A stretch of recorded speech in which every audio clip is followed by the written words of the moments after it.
Good evening, everyone. Geshe Sherab completed his, this is Geshe Sherab, and he completed his Geshe studies at Sarajay Monastery in India. He was headmaster at Kopan Monastery's school and oversaw debate and tantric training. He served at the FPMT International Office, and in recent years, Geshe has been teaching at FPMT centers worldwide. He also serves as the resident teacher at Tukta Norbuling Buddhist Center in New Mexico. Thank you, Geshe. Thank you, Sunny. Thank you, everyone, for joining today. And so again, as usual, I like to start with by generating good intention, motivation for being here for the sessions. And to start with the motivation, first, we'll start with quieting your mind by watching the breath for a few moments, mindfully.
So we can try to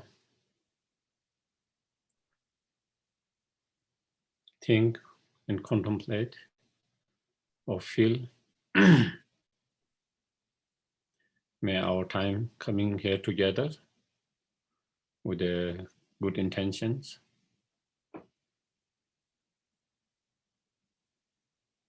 giving our precious time to listening and to discuss on this Nagarjuna's text and trying to reflect, contemplate.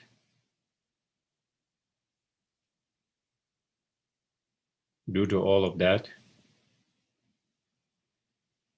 may it be able to cause and it become cause and conditions for us to have a more deeper and profound understanding of our own potential.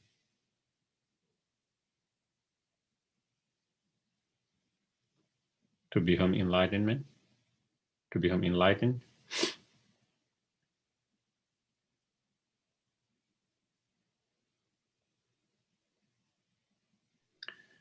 And with that more profound understanding of our own potential,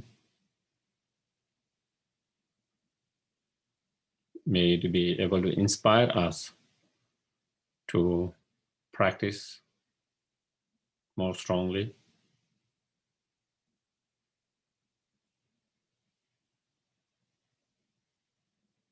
so that we can cultivate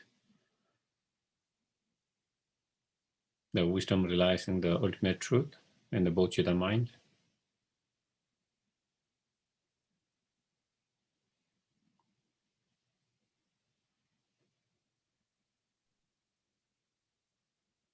And through that, may we be able to achieve fully enlightenment, so we can be greatest help and benefit to all sentient beings.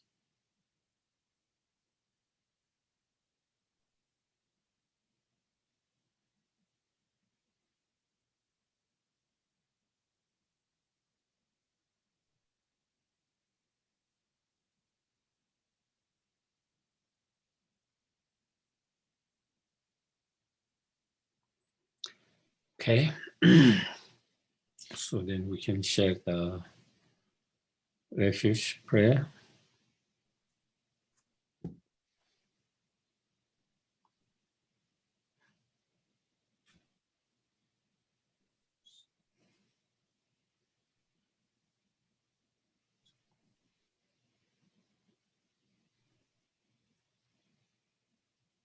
I'm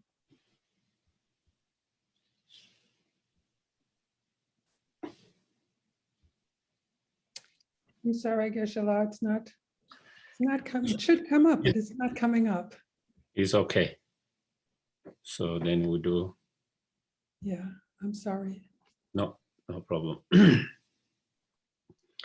Sangye Chodang Zogi Zonam La Chanju Patu Dani Capsule Lagi Chusheki Besono Dola Penje Sangye Tuba Sangye Chodang Zogi Zonam Chanju Patu Dani Lagi Chusheki Besono Dola Penje Sangye Tuba Sangye Chodang Zogi Zonam Chanju Patu Dani Lagi Chusheki Besono Dola Penje Sangye Tuba.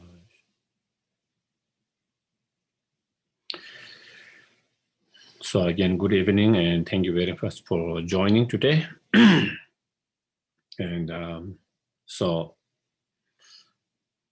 as you all are aware, that for 6 weeks we are going to be discussing on this particular text by in the Praise of Dharmadhatu by the great master, philosopher, scholar, Nagarjuna. Again, as probably you all know, he's regarded one of the greatest Mahayana master and philosopher from the Nalanda.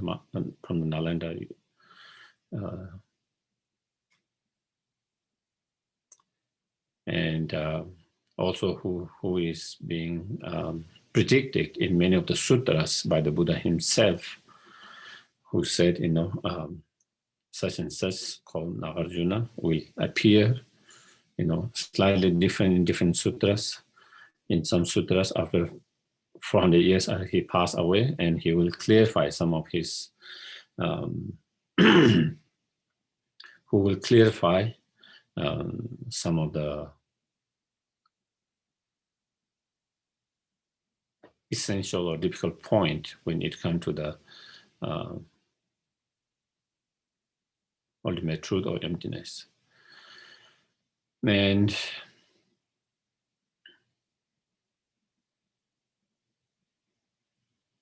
Nagarjuna wrote many texts, both on sutra and tantra, as well as on secular as well, which personally I haven't read, even on medicine, even physics, so and many others, some other subjects as well. But within the dharma,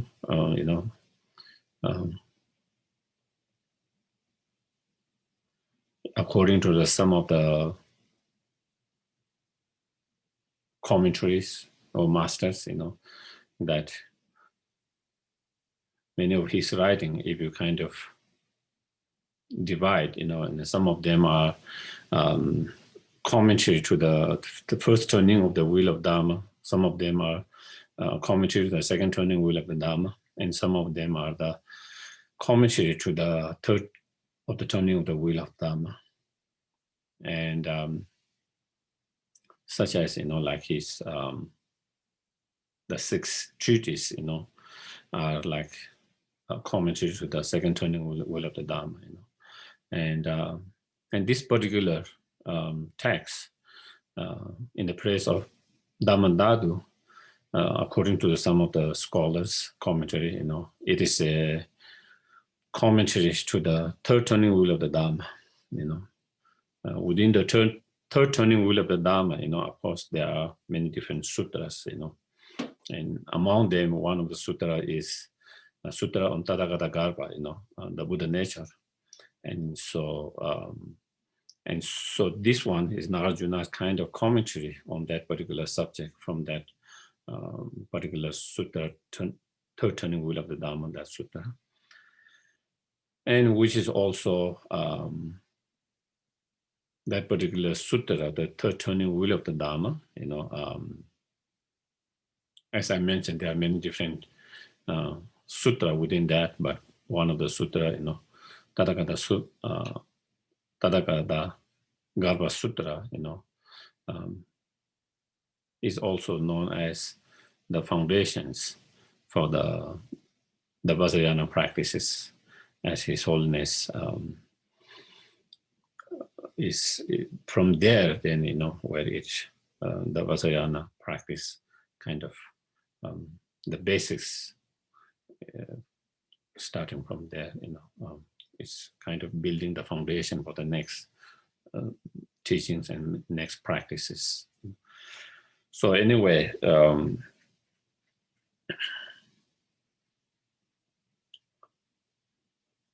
so whatever, in Tibetan is Dishishape Nyingbo, which means, Tathagata Garbha, or Dishishape Nyingbo, which is the essence of the Tathagata or the Buddha, so whether we call it Buddha nature, the potential, or the essence.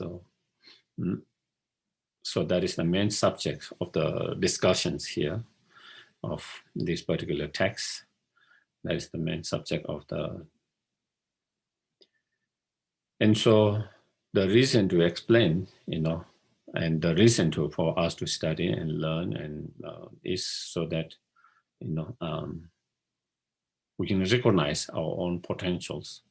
And if we recognize our own potentials, we will be more inspired to practice, because we can feel that, enlightenment is possible. It's not just an abstract concept, or it's not something beyond our reach.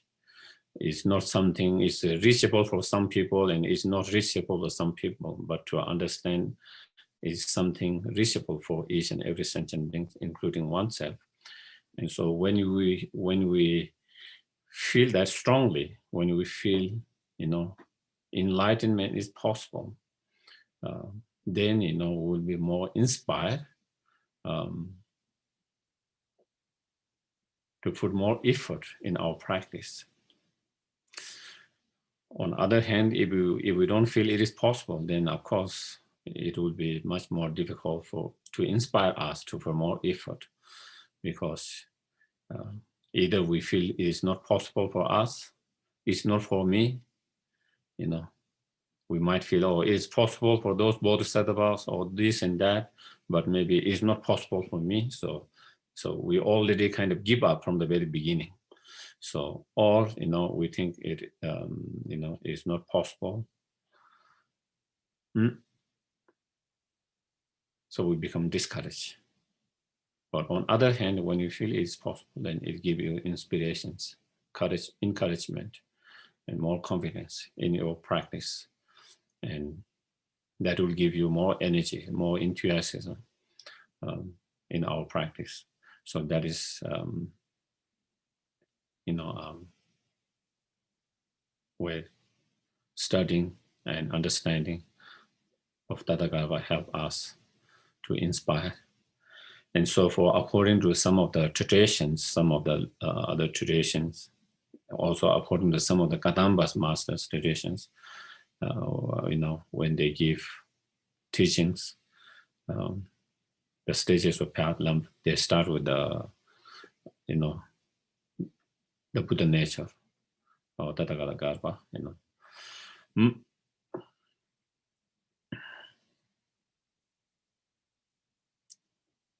So that is a little bit about the subject of this text. Yeah.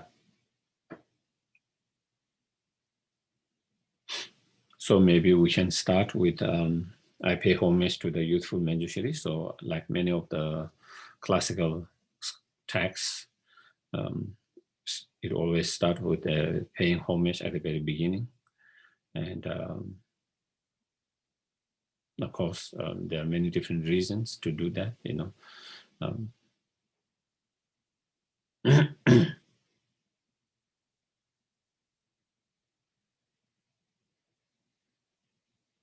yeah, maybe we don't need to go so much in each of them. And the object of homage can be many, in many of the scriptures. They pay homage to Buddha Shakyamuni. In some of them, they pay homage to compassions, like in Chandrakiri's middle way, in some of them,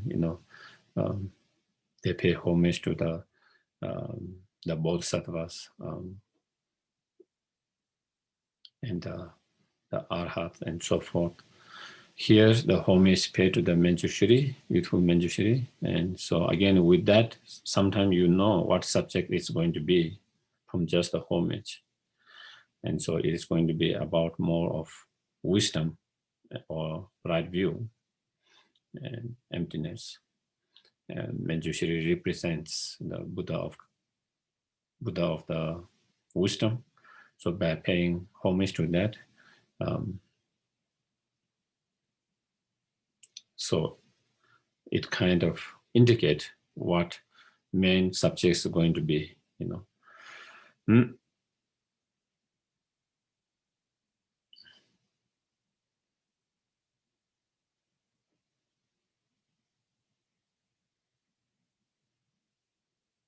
Okay, man. And also, the very beginning, sometimes you pay homage to your personal kind of deity, so as well. So I'm not 100% sure whether Manjushri is Nagarjuna's personal deity or not, but anyway. So then first, so that is, and then it actually started the actual text itself, and actual text also, paying homage and bowing down. So I bow down, I bow to you. So here, Nagarjuna is saying, I bow down to dhammadatu,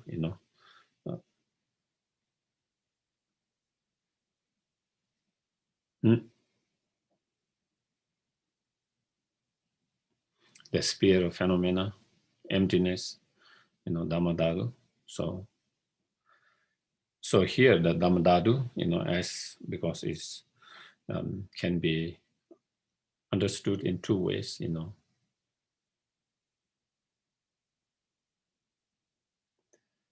From the sutra point of view,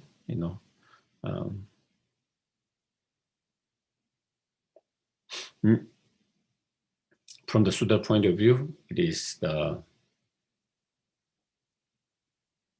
emptiness of the ultimate nature, the emptiness of our mind,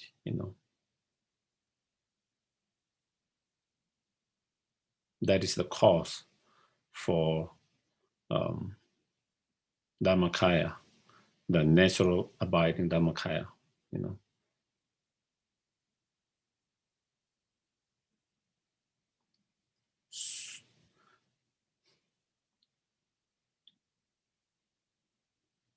From the tantric point of view, then it will be pre-mortal clear light mind, That is the main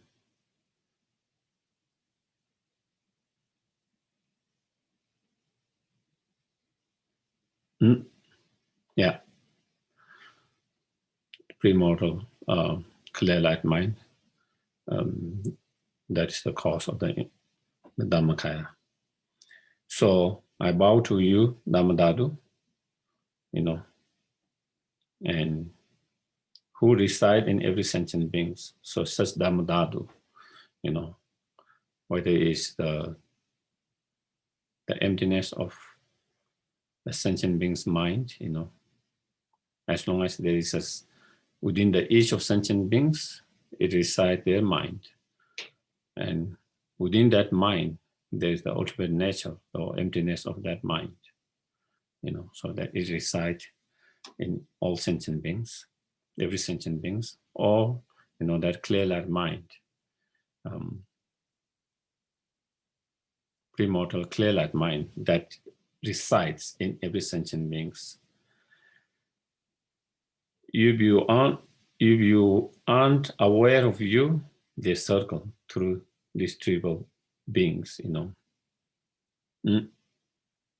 And those who are not aware or who doesn't understand, who does not realize and who does not understand, who are not aware of that dhammadatu or that spirit of the phenomena or emptiness, due to not being aware, due to the ignorance of that, then one continue to circle in the samsara within the 6 realms endlessly, or within the 3 tribal beings, the beings of this planet, and upper and lower, basically 6 realms, human realms, God realms, and lower realms, So basically, if you are not aware of that, due to not being aware, not understanding, not only not understanding, but even misperceiving the ultimate truth, ultimate reality of your mind, due to that, then we circle in the samsara endlessly due to that ignorance.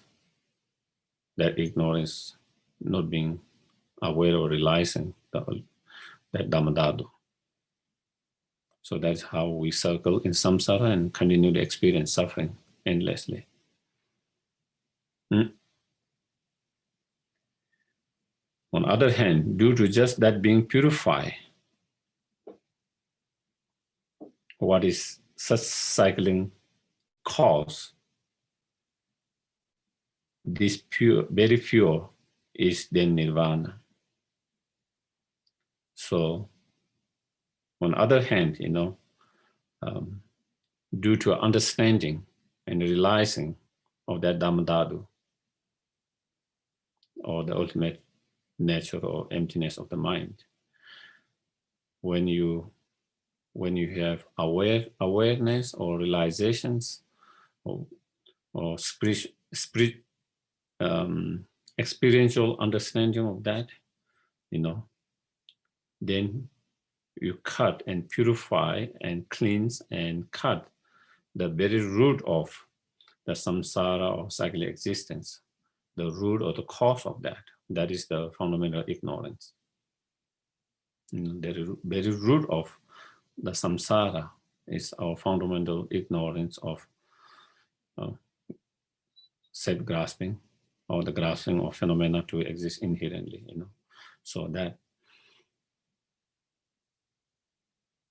due to that fundamental ignorance, we continue, and when we have realization, awareness, understanding of emptiness or ultimate truth or reality, then it cuts the very cause and root of that. And that very purity is then the nirvana. And likewise, dharmakaya is just this, So when your mind, through that understanding, when your mind is free from all those afflictive emotions, including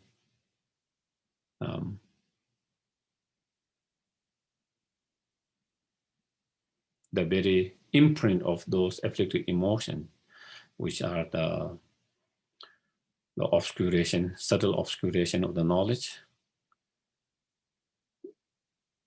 with the support of the method, the bodhicitta mind, with the support of the method, bodhicitta mind, then the wisdom realizing that dhammadatu, purify and cut not only the very root of cyclic existence, which is the fundamental ignorance, but it also cuts and destroy the imprint led by the subtle obscuration, the imprint led by those delusions. And when you are free from that, then, That is the non-abiding nirvana. Non-abiding nirvana. Non-abiding nirvana is the Buddhahood. And non-abiding nirvana is you are neither abiding in samsara, neither you are abiding in individual liberations.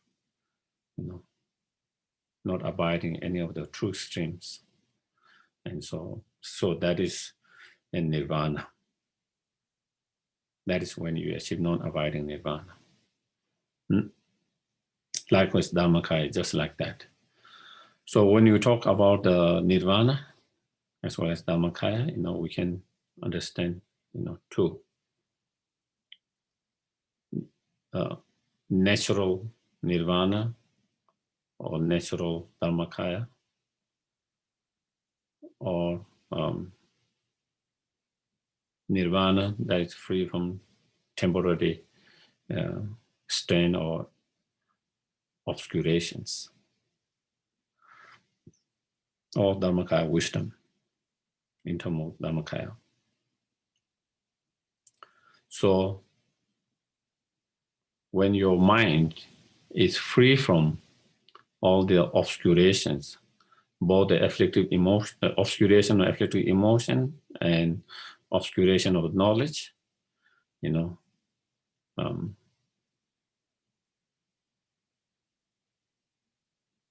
mind, the mind that is free from all these temporary obscurations, that is the nirvana of nirvana that is free from all the temporary obscurations. And the ultimate nature of that mind, the ultimate nature of that enlightened mind is the natural nirvana. And same with the dhammakaya, that enlightened wisdom is dharmakaya wisdom, when your mind that is free from all the obscurations, when all the obscurations have been completely purified, completely overcome, abandoned, then that mind become, wisdom dharmakaya. And the ultimate nature or the emptiness of that wisdom dharmakaya is, in Tibetan, is ngo niku, I think it's in English, it could be natural dharmakaya, so.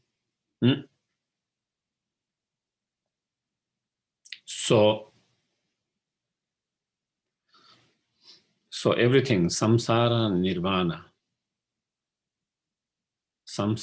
nirvana, fully enlightened and unenlightened, they all come through whether you have the realization of dhammadatu or whether you don't have the realization of dhammadatu. When you have realization of dhammadatu, then you achieve nirvana. When you don't have realization of nirvana, then you remain in samsara. When you have realization of dhammadatu, then you achieve, fully enlightened state. You become fully enlightened. When you don't realize the dhammadatu, then you remain to be sentient beings, unenlightened sentient beings.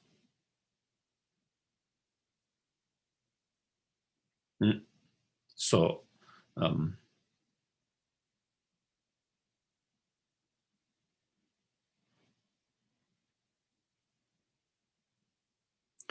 same, also from the tantric point of view, is a premortal clear light mind, or samsara nirvana. The root of both samsara nirvana is that mind, both samsara nirvana is that mind. Everything starts from that mind. Samsara start from that mind. Nirvana start from that mind.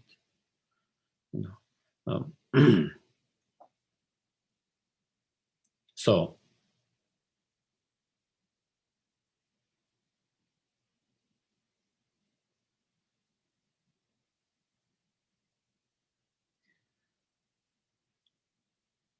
and that being so crucial to have that correct understanding and realizations, that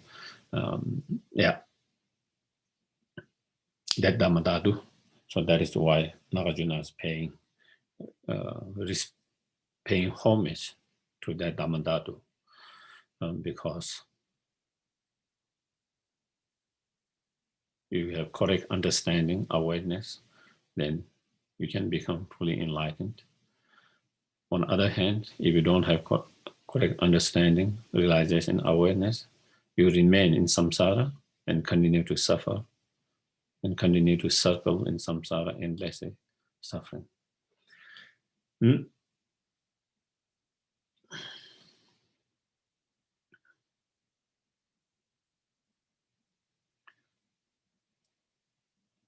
So when we talk about, dhammadatu, or the essence of the enlightenment of Buddha natures, there are two types of that, Tibetan Rangshin Nerik and Geyugi Rik. The natural Buddha nature, or maybe natural Buddha essence, or natural Buddha's essence, and developing Buddha's essence, maybe. I don't know whether that's the right English term, but and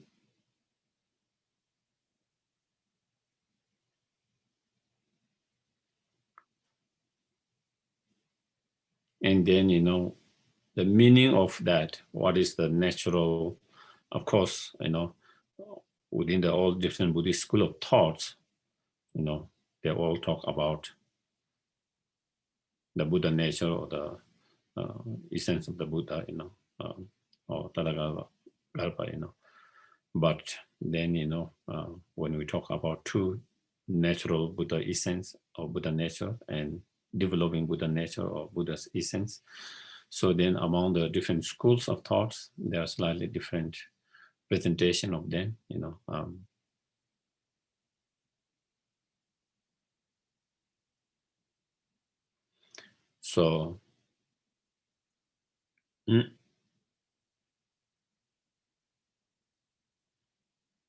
So maybe we don't need to go again with each of those different school of thoughts and their presentations. Their school of thought and the presentation, maybe because we don't want to take too much time. But in the Ainoli schools, and also in similarly also in the Mahayana the middle way schools as well, the natural Buddha essence is the ultimate nature of our mind, which has been purity from the very beginning. That nature, the ultimate nature of your mind, that has always been there. As long as mind is there, that nature of mind has been always there and always been, pure, not being diluted and polluted, that nature. So that is the natural Buddha essence. And that is what allows our mind to transform and from becoming unenlightened to enlightened, from being polluted to unpolluted, because of that nature. If our nature of a mind, the ultimate nature of mind, if it is not in that nature, but it is inherent existence instead of non-inherent existence, then it will remain as it is always. Our mind is unenlightened now, it will always remain unenlightened.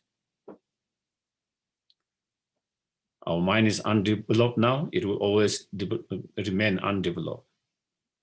Our mind is polluted, it will always remain as polluted.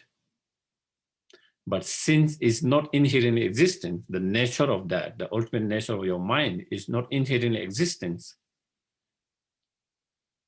but instead is a dependent arising.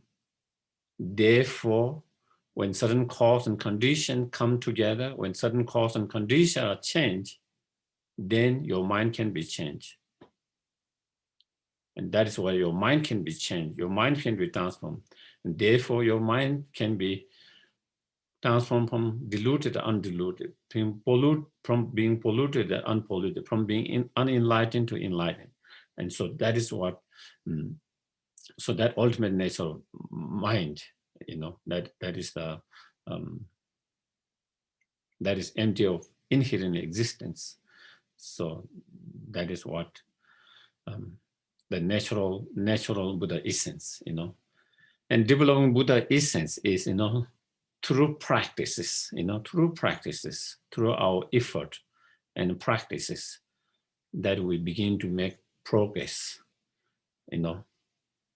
We already have this mind, again, from the very beginningless, this mind, which not kind of our mind, which is, which nature is luminous and awareness, that mind, that nature, and which has not been polluted in nature, has always been there, and that which we already have from the very beginningless time, that clear, luminous and awareness mind,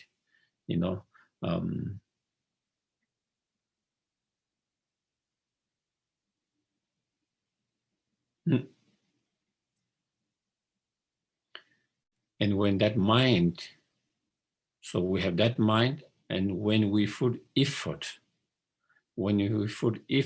through our practice, and meditation, purification, accumulation of merit, and so forth, then,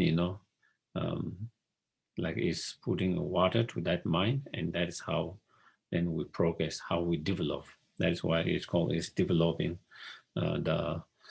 developing Buddha's essence. And so, yeah, so there is two of that. And so here, mainly, it talks about both of them, but mainly talking from the natural Buddha essence.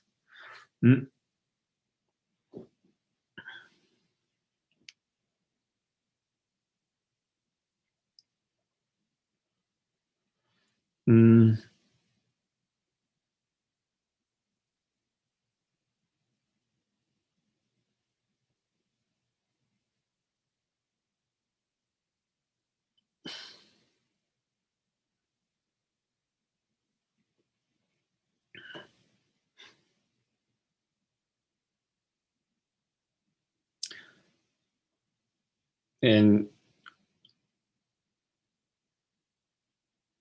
as it is mentioned in the Maitreya's, Yulama, the sublime, what do you call, Uttara Tantara, I guess, Yulama, as it is said, each and every sentient beings have Buddha nature, and they can achieve full enlightenment because, Buddha's enlightened activities is always radiating, and there is no difference between the ultimate nature of our mind and ultimate nature of the Buddha. And we all have this essence in all the sentient. Because of that, then all sentient beings can achieve full enlightenment. And so again, similarly here, that is same,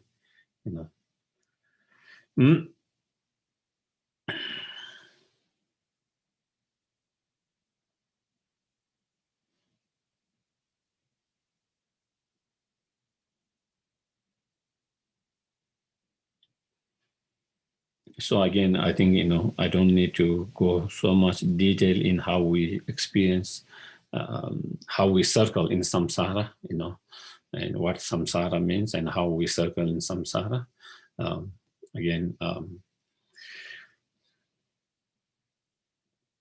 So then next is, if such dhammadatu, or sphere of the sphere of the phenomena, if it has been there with us from the very beginning or beginningless, if it has always been there, if it has always been there within the sentient beings, as it is mentioned, if it has always been with sentient beings, how come the sentient beings are unable to realize that or unable to be aware of that? How is this possible?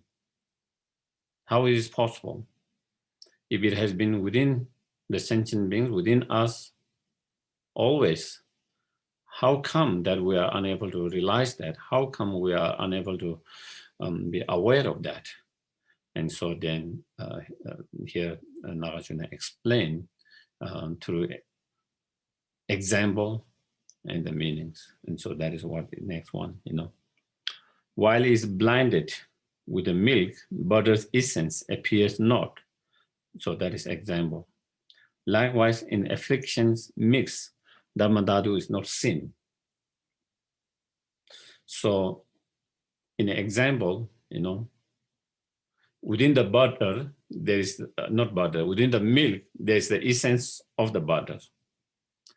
But more for our ordinary eyes, when you look at that, it's hard to see that. We cannot see the butter into the milk until someone started to shake and churn it and then get the butter out. We can see it. But even though the essence of butter has been always there as long as the milk is there, but our eye, we are unable to see it. It doesn't mean it's not there just because our eye cannot see it. In the same way, even though dhammadatu, the Buddha's essence has been always with all sentient beings, but we are unable to be, most of the sentient beings are unable to be aware, unable to realize, unable to recognize that, because, even though it's there, it has been kind of mixed with the afflictive emotions, or it has been obscured by the afflictive emotions, because it has been obscured by the afflictive emotions, the delusions. So that is why, that's the reason, even it is there, so not being able to realize or be aware. And then, next one, once you have cleansed it from the milk, butter's essence is without stain,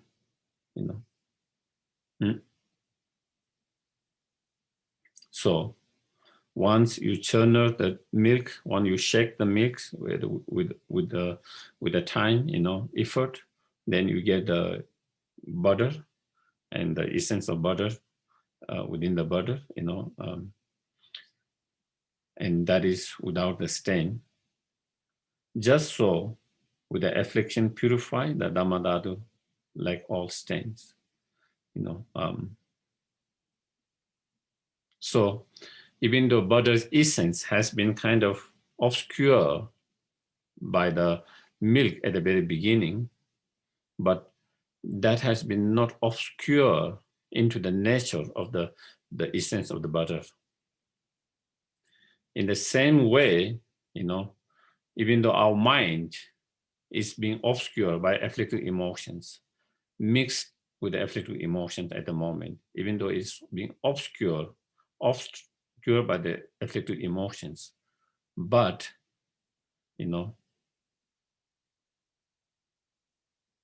that dhammadatu has not been obscured in its nature. So that obscurations is only temporary, because it's not obscure in nature. So dhammadatu, again, as I mentioned before, it can refer to the ultimate nature of the mind, that is the emptiness of the mind, or the mind which is the nature, which is just the luminous and clear and awareness, that part, that has not been polluted. Or we can say, the clear light mind, premortal clear light mind is been not polluted. It is nature, in its nature.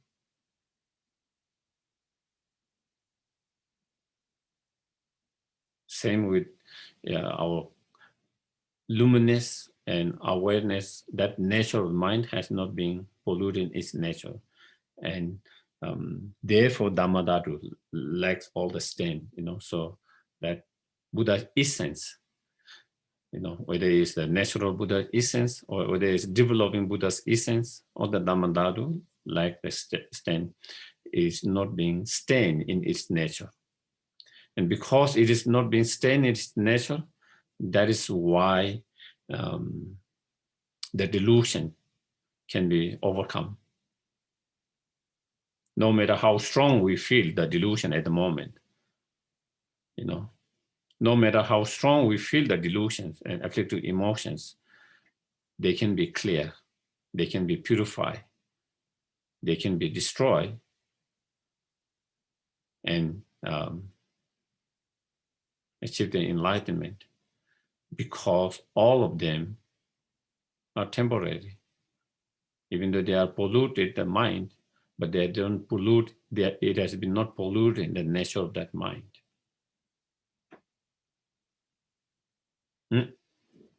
It's just like the sky being obscured by the clouds, or water being obscured, polluted by the muds, or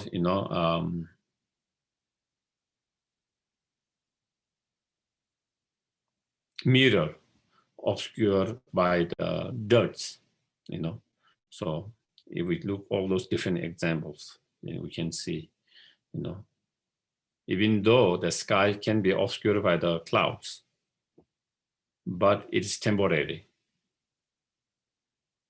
That obscuration is not in the nature of the sky itself. Since it's not obscure in its nature, therefore, even it's obscure and abstracted, it can be clear, when certain cause and conditions comes, when there is change in cause and conditions, then the clouds will be clear, and then we can see the true nature of the blue sky. Same way, the water might be polluted by the dirt, but again, that dirt is not polluted in the nature of the water itself, the clarity and of that water. Since it's not in its nature, so we can clean the dirt.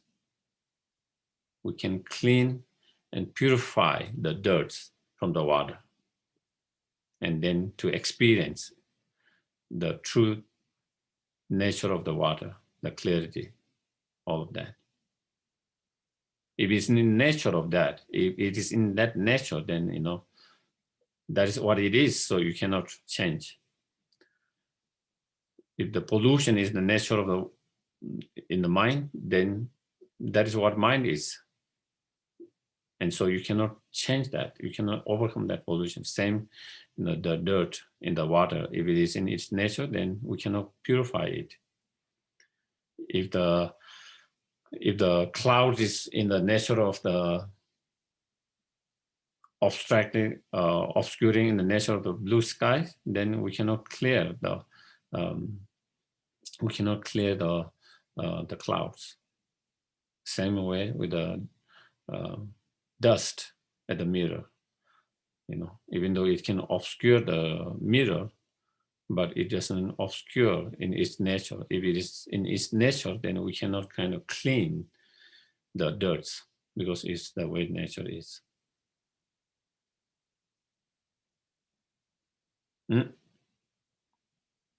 And sometimes, even maybe using some other example can be helpful, beneficial, to understand that. Such as, our different delusion, whether it's anger, whether it's a strong, desire, attachments, whether it's a jealousy, whether it's a pride, whether it's sense of, discontent mind, whether it's all those different level of afflictive emotions, whether it's frustrations, hatred, impatience, all of those different state of delusional, afflictive emotions, even though our mind is being kind of diluted and polluted by those different afflictive emotions, polluted and diluted by those different afflictive emotions, but they are not diluted and polluted or obscure in the nature of our mind. If it is in the nature of our mind, if it's polluted in the nature of the mind, then as long as our mind is there, they will always be there. As long as our mind is there, they will always be there. But we know with our own experience, anger, even when we are not angry, when there's no more anger, your mind is still there, but anger is not there. If anger in the nature of your mind, then as long as your mind is there, the anger will always be there. Same with all other afflictive emotions. And that just shows is those, no matter how strong we feel about any of those afflictive emotions, they are just a temporary and they are not in the nature of the mind. And because of that, then, it makes possible for them to be purified and cleansed and clear them. And so, yeah. So that is where it says, where the affliction can purify and therefore, the essence lack that kind of a stain in its nature, In its nature, there is no stain. In its nature is no stain. The stain are temporary. The stain are temporary. So I think it is important for us to really contemplate and meditate and really feel that, because sometimes we feel like, we can never overcome the delusions because it feels so much part of our life, so strong all the times. And sometimes we wonder whether we can actually can we really overcome the delusions? Can we really, we wonder and we caution. Sometimes we think, that we can reduce the delusions because we see with some experience, we can reduce them, we can reduce intensity of them, we can reduce the duration of them with our practice, meditation. We can see that, we can experience that. Sometimes you are feeling very intensely upset, angry, or attached, and through your practice, meditation, you begin to see them become more subside, less intense. Sometimes we see we have been holding for long times, all those, and then through practice meditation, we begin to see, even we have those delusions, we can let it go quickly and we don't keep them for a long time. And those with our experience, we can see that, but sometimes we wonder, can we really purify, clear, cleanse all the activities completely or not? Sometimes we kind of, have that kind of, because we don't have that experience at the moment, that experience of that at the moment. So sometimes doubt arises, sometimes cautions arises. Can we really overcome all the afflictive emotions completely, permanently, And so again, these teachings, on the Buddha natures, like such teachings, then I think if we really reflect, contemplate, then we can see it is possible, it is absolute. Even we don't have the experience at the moment, but with all this reasonings, if you really analyze, investigate with that kind of reasoning, then it is possible, because they are not in the nature of the mind itself. If it's something not in the nature of mind, if they are kind of separate and temporary, then definitely that can be clear, that can be cleansed or overcome completely. And once we understand that, then I think it gives us, as I mentioned at the very beginning, more inspirations in our practice. When we know that we can overcome the delusions, and we see how destructive the delusions are. We see how destructive the delusions are, and when you realize you can actually overcome them, which are so destructive, then you can begin to see, it will give much more inspirations, much more energy to practice.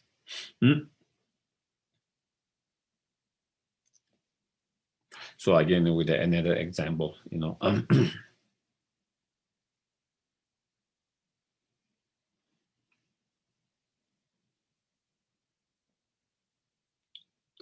so again, as we mentioned, even though Tathagata Garbha or the Dhammadatu is within the sentient beings all the time, but how come most of the sentient beings do not realize that? How come most of the sentient beings do not realize? And here, because how come is most of the sentient beings do not realize that?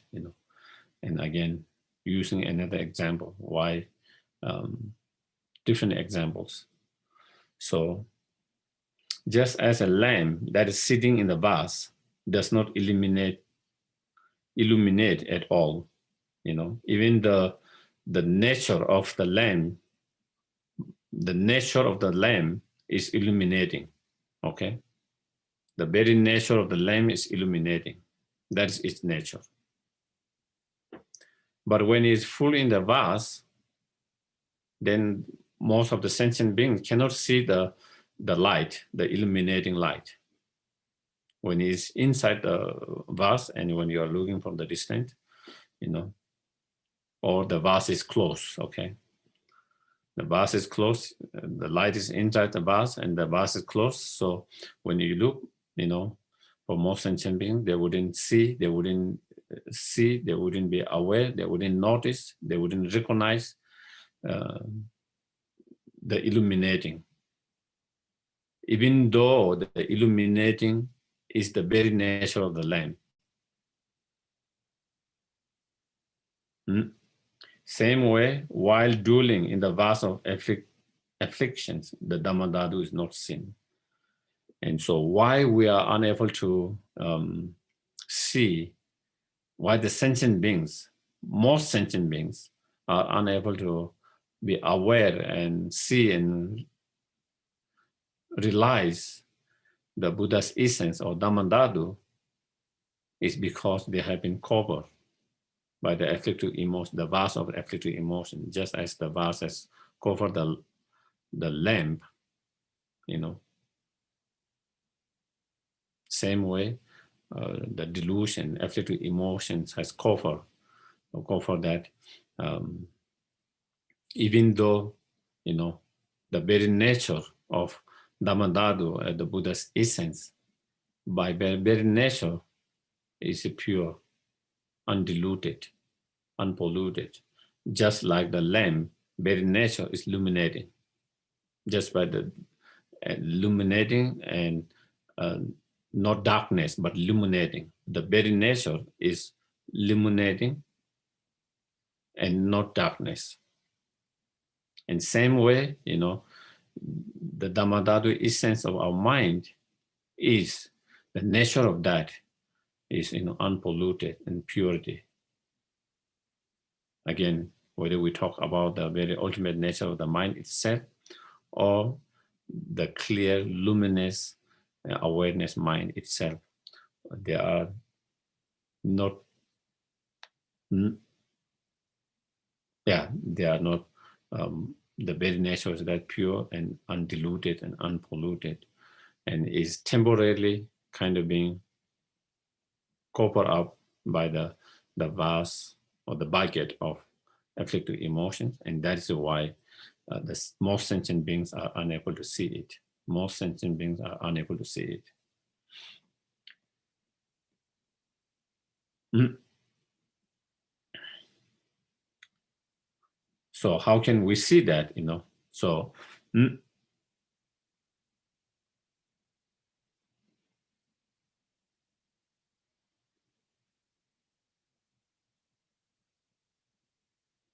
so how can we see, if sentient beings haven't seen, most of the sentient beings, if they haven't seen the dhammadatu within themselves, the Buddha essence, Dhamma within themselves, how can we see that? And so again, with the example, here he explained, from the whichever of its size, so the vase, you punch some holes into the vase. So if one makes some holes into the vase, then from those different holes, then from just those various places, then the light rays would beam forth, so then the light would illuminate, and beams of rays would come, and people will be able to see it. And people will be the sentient beings, the others, the light they couldn't see before, now they can see it. The light which they couldn't see it, now they are able to see it because someone made a hole into those different parts of the vase.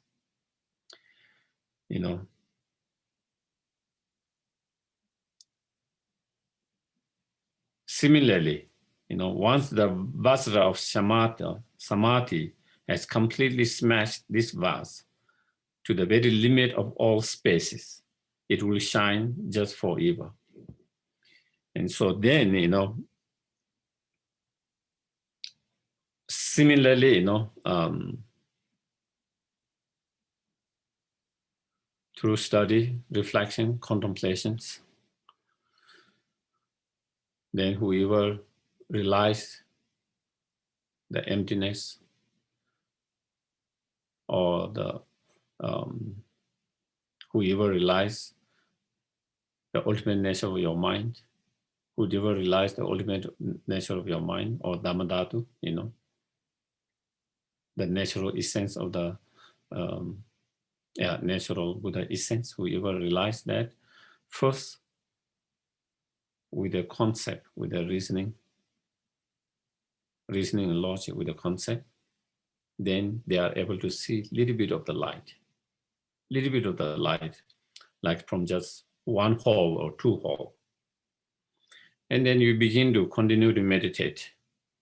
You continue to meditate. And as you continue to meditate, then, slowly you have direct realizations without any general image, without any concept, but you have direct realization of emptiness.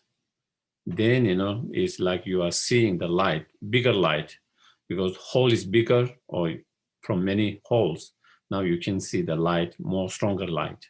Same way, you are able to see the dhammadatu, directly. You are able to realize, aware, or see that dhammadatu.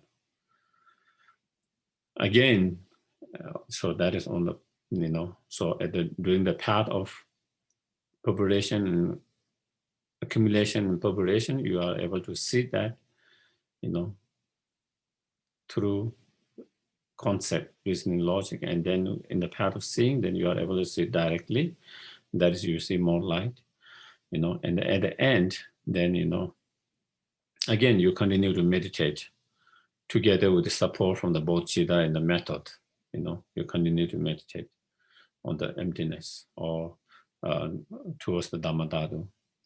And then, as on the path of meditations, then 9 different levels of that meditations, then you try to overcome, all this delusion on different levels, grows to more subtle levels. And slowly, then at the end of the path of meditations, then you cultivate this particular this particular concentration or samadhi, known as the Vajra samadhi. Vajra samadhi or concentrations, Vajra concentrations, and that is, at the very end of your path of meditations, and that one act, that samadhi that realizes the emptiness directly, that is being supported by the method, that particular Vajra samadhi or concentration then act as an antidote towards the most, towards the subtle obscurations, subtle obscurations. In terms of the bhumi, 5 path and 10 bhumi, when you reach 8 bhumi, then you have already overcome all the obscuration and afflictive emotions. Okay, from the 8 bhumi, there is no more afflictive emotions. There's no more afflictive emotions after the 8 bhumis in the Mahayana path. Okay, but you still have subtle obscuration, the obscuration knowledge, the imprint led by the delusion. You have no more delusion. There's still the appearance of inherent existence. You have no grasping now. You have no grasping, but there is still appearance. And so there's no more delusion, so there's no more grasping, there is no more delusion, but you still have, as in some scripture, they give example of like, the garlic and the garlic smell, Garlic is no more there, but smell is still there. Even if you have taken the garlic from your plate, you can still smell that is left by the garlic. Similarly, when you achieve the 8 bhumi, you have abandoned the delusion. So from there's no more delusions.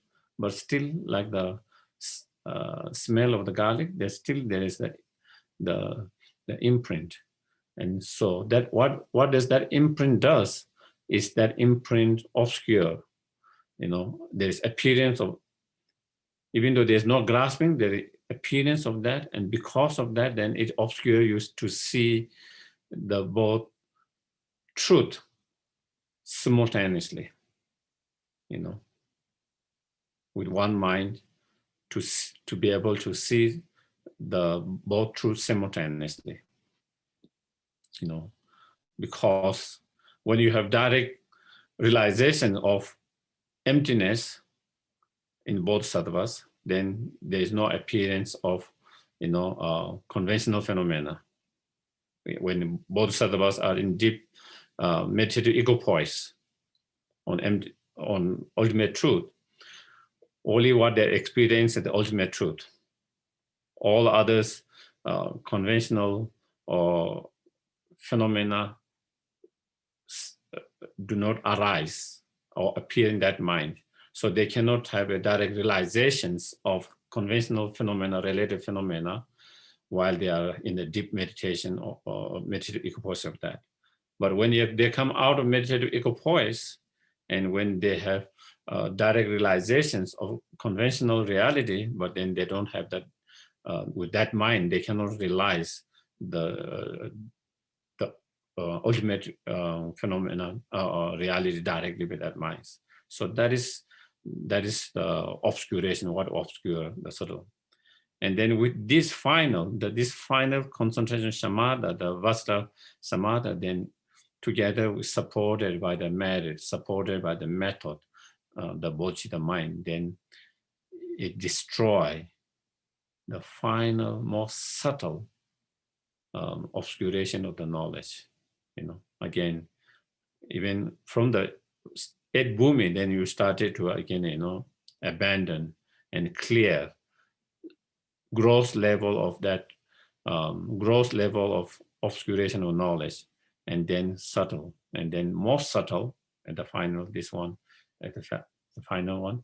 And then when one is able to cut that very most subtle obscuration of that, then, you know, that is like, has completely smashed this vase.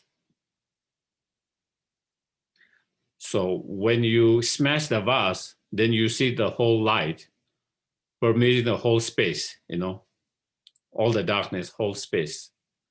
Before you are seeing a little bit of light from one hole,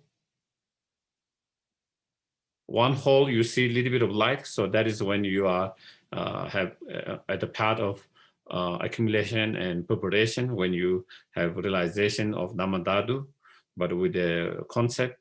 And then you make more hole or bigger hole, then you see more light, bigger light, more light.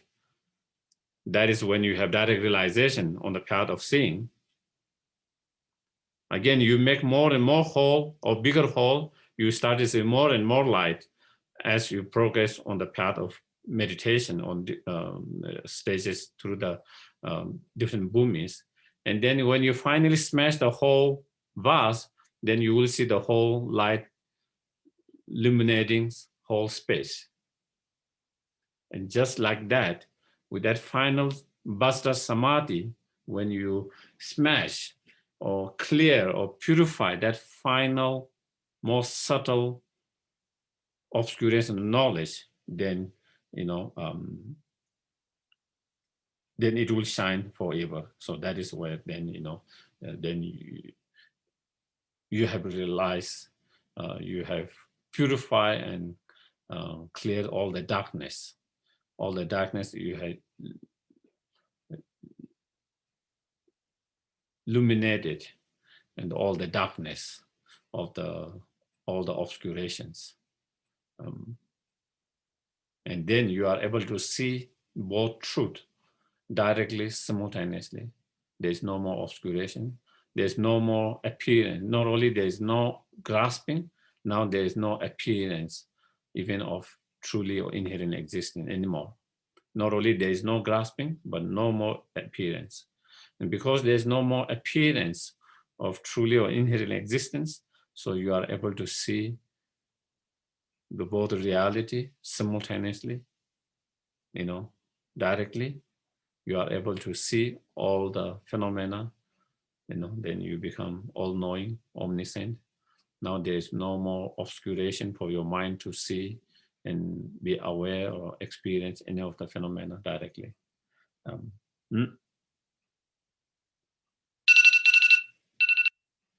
Okay. So I don't know. Maybe I can. Anyone has any questions, comments? Let me see. Okay, I think they are.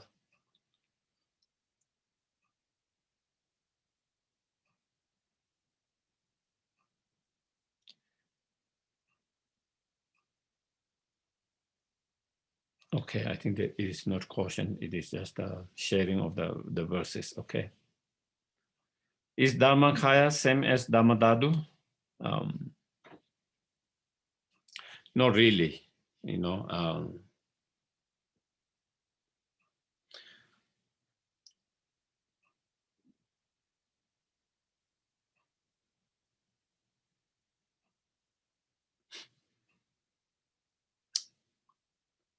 Sentient beings have dharmadatu, but they don't have dharmakaya, okay.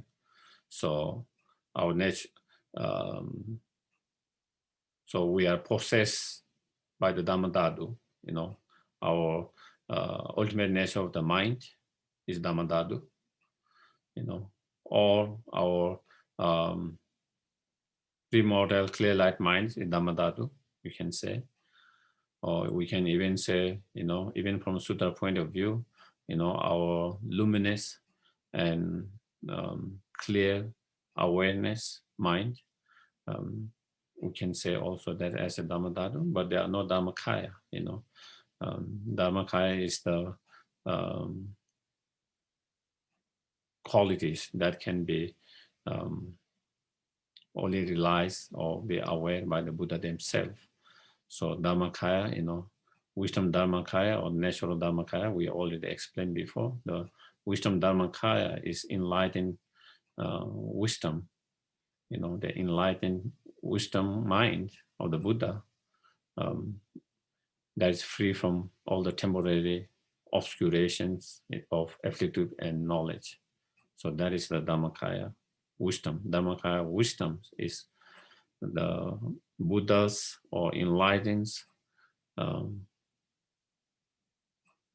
wisdom mind that is purified of, or that is cleared from, that is pure from all the obscurations, both type of obscurations. So that is wisdom Dharmakaya. So we don't have that at the moment. We have the potential.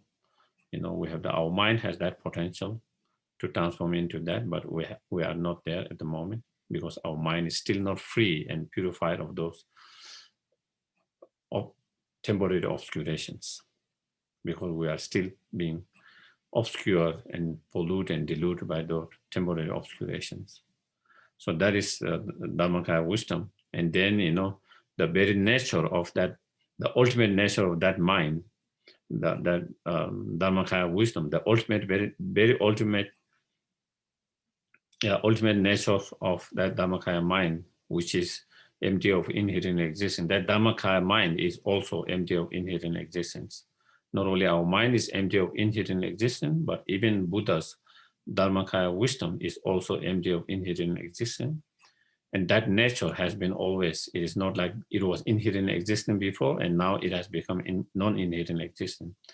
The nature of that mind has always been non-inherent existence from the beginning's time.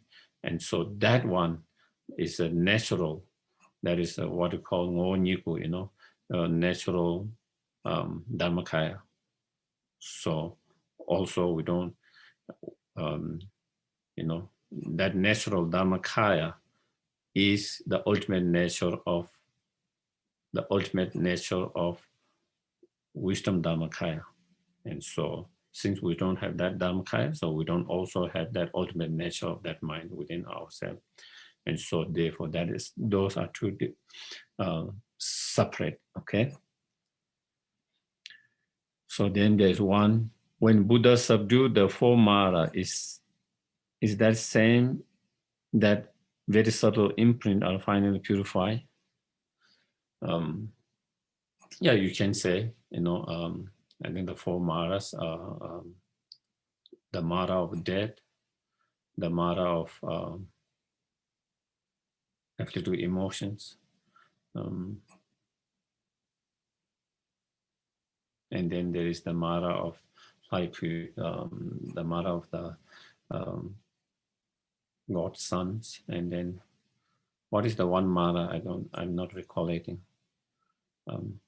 Afflictive emotions, death, and the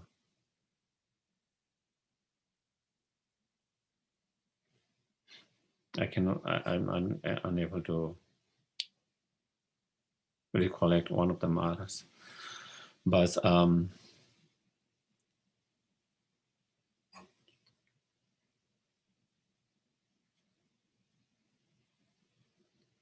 don't know whether it's a contaminated aggregate. I don't think so. So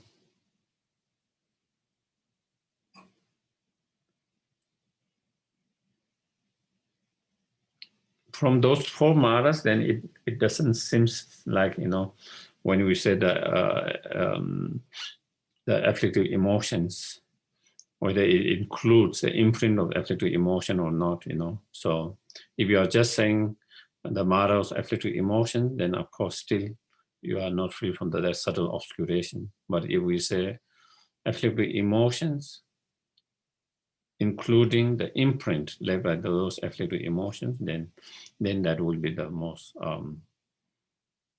subtle obscurations. So, yeah. What is the direct realization? Empty is not enough to eliminate knowledge of obscuration. Why is compassion needed? Okay.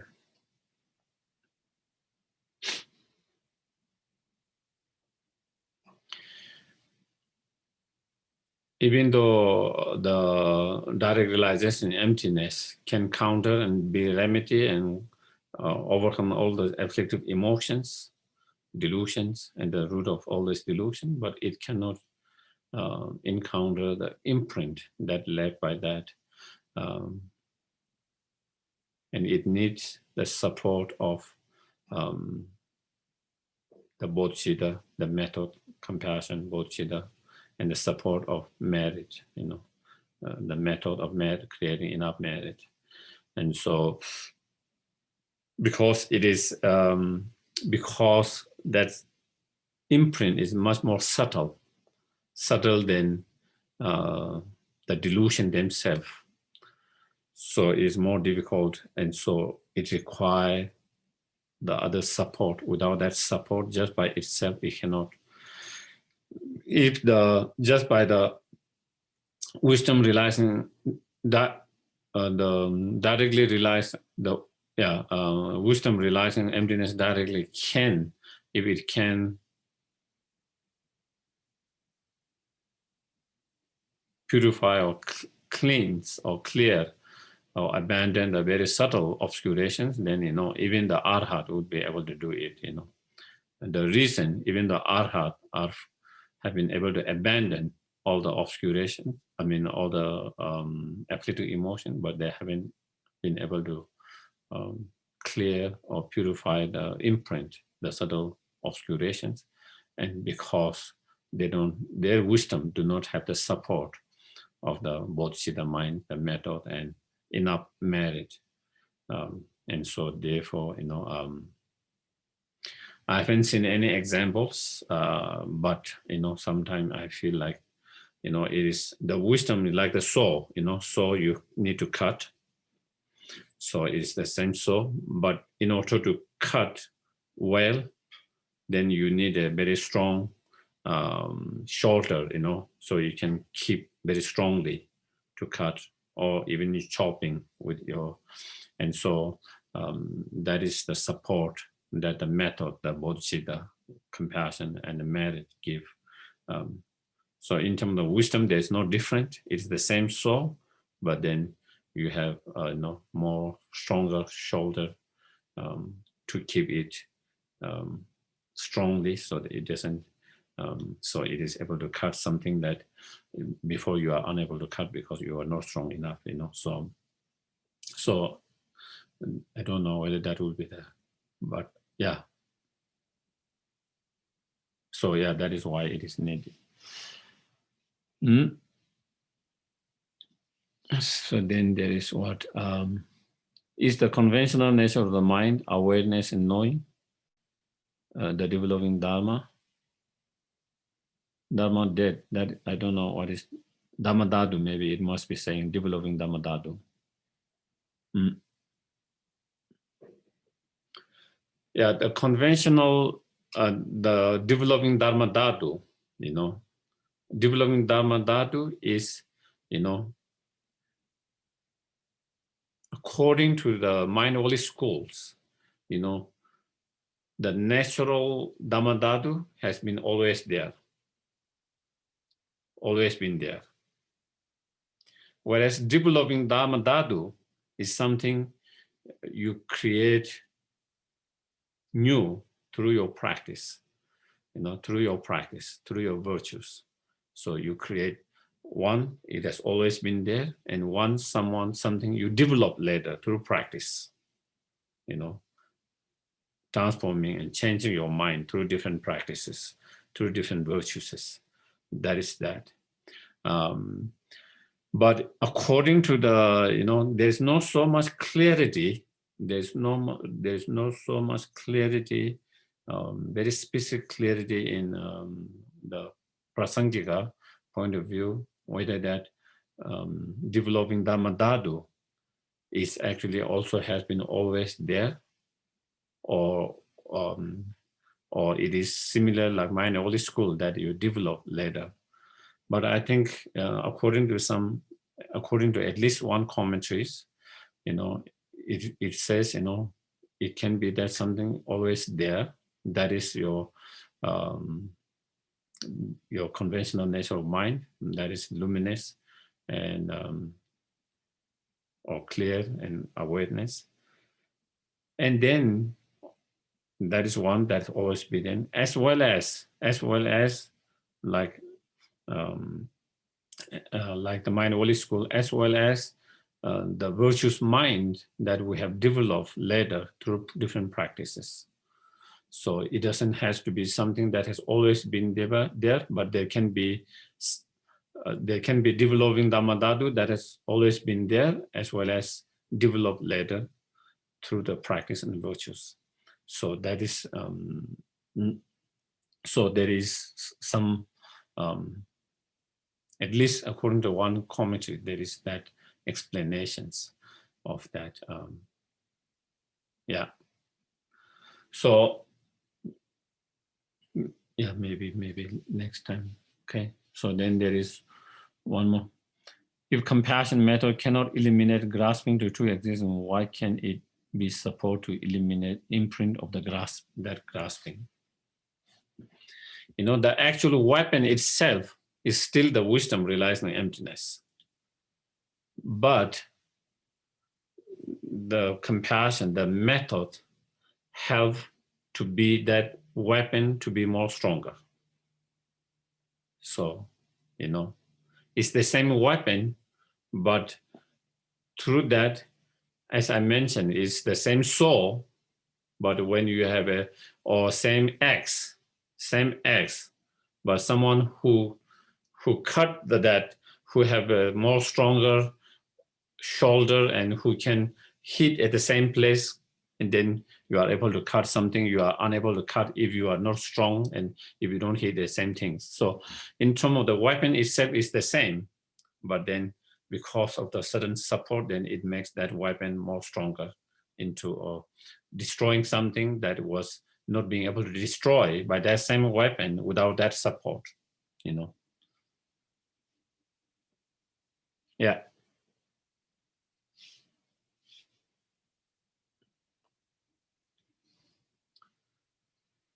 So then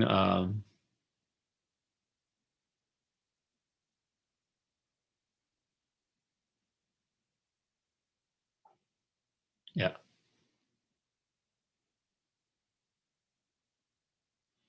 Okay.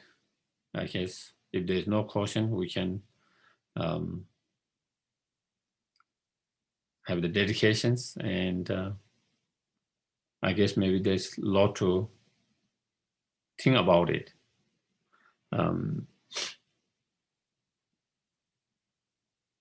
Okay. So maybe can you share the dedication prayer?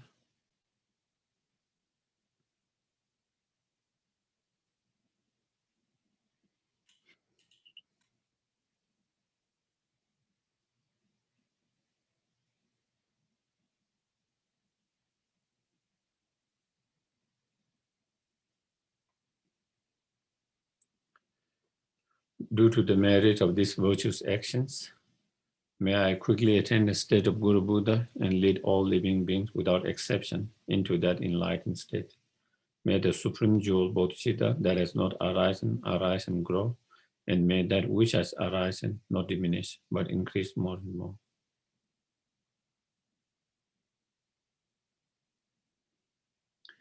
Then we can dedicate for the long life of His Holiness Lama, Gyabje Lama Sopa Rinpoche, Yawadi Nyudo Lama, Kanira Corporation Gamde, Pendan Dewa Madu Chung, Jere Sumo, Shabe Side Badu Denjo, Tutu Janshi Jambange, Dingjong Bewe Kun, Shosongo Eleme Tutu, Daso Duje Kundu Shab Den. Thank you very much, everyone. Good night. Thank you. Thank you. Thank you, Geshe. See you next week. See you next week. Thank you. Take care. Thank you so much. Thank you, Geshe. Thank you, Sunny, for hosting. Thank you, Sunny. Thank you.